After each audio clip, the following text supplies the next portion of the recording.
Benny loved reading. He always had his nose in a book, and he never had enough to read, Really? said his mother. You only take half a day to read a book, Benny. You need a book about as long as the dictionary. I want a book that goes on forever, said Benny. That's the only book that will really give me enough reading. Benny hadn't enough money to buy a lot of books, and no one gifted him any except at Christmas time. He had about 8 of his own, and that was all. So Benny borrowed books from his friends and from the library. Please, will you lend me The Island of Adventure? He asked Bill. I haven't read it. He asked Mary for The Secret Seven, and she lent it to him.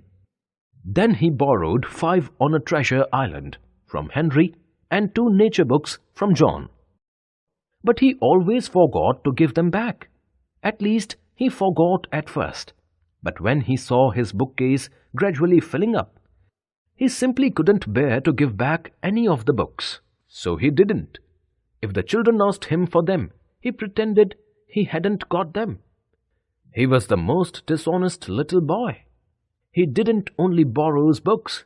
He borrowed a ball from Eric and a pen from Lucy. Kenneth lent him his jigsaw, and Eileen lent him her new rubber. He didn't give any of them back, and the children were very cross indeed. And then, one night, something happened. It was something very peculiar, and Benny quite thought it was a dream. He sat up in bed because he thought he heard a noise. Surely there were voices in the other room, where he kept his books and toys. Benny slipped out of bed. He listened outside the door of the room. Yes, there were voices. It's too bad, said a voice. I don't belong to Benny. I belong to John. I've got his name inside me.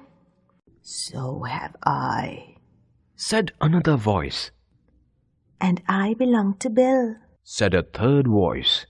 He loved me very much and read me 6 times.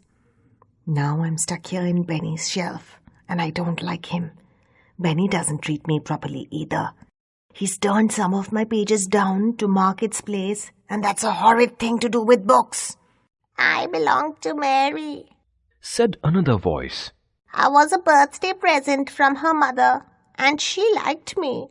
Now I have to stay here, though I know Mary has an empty place in her bookcase waiting for me. Let's go, said yet another voice.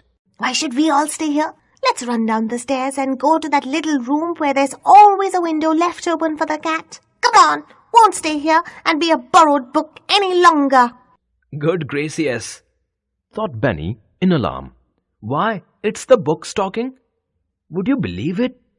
The door was pushed open. Books came out, pushing and jostling, eager to get down the stairs. They walked over Benny's toes and didn't seem to notice him at all. He was too frightened to stop them or even to say a word. They tumbled helter-skelter down the stairs. They went into the little room off the hall and found the open window. Then there was silence. Benny went back to bed, trembling. He didn't like it at all. He fell asleep, and when he awoke up in the morning, he laughed. Oh, Mother, he said at breakfast time. I had such a funny dream last night. I dreamt that all my books went walking downstairs and ran away.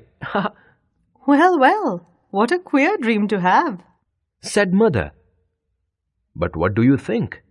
When Benny went to get his school books that morning, he found his bookshelves quite empty, except for his own books. All the others had gone. Benny sat down suddenly, because his legs felt queer. So it hadn't been a dream. It was real. It had happened. Those books he had borrowed had gone off in a temper and left him. They would all be back with their right owners now. Benny was so frightened that he didn't know what to do. Then he caught sight of Eric's ball and Lucy's pen. Suppose they did the same thing too. Why, they might even do it in broad daylight. And then how ashamed he would be. Benny went very red. He collected Eric's ball, Lucy's pen, Kenneth's jigsaw, and Eileen's rubber. He found some other things he had borrowed and put them all into his school bag. He handed them back to the other children. "I am sorry, I kept these so long," he said in a small voice. Thank you, Said the children in surprise. We thought you meant to keep them. "That would have been stealing, really," said Eric.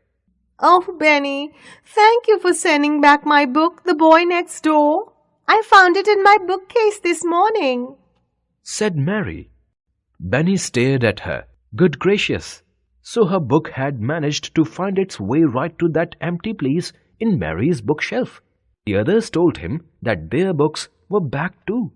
"I shan't borrow again unless I give back very quickly," thought Benny. "I wouldn't like this to happen to me again." I wouldn't like it either if I borrowed and didn't give back. Would you?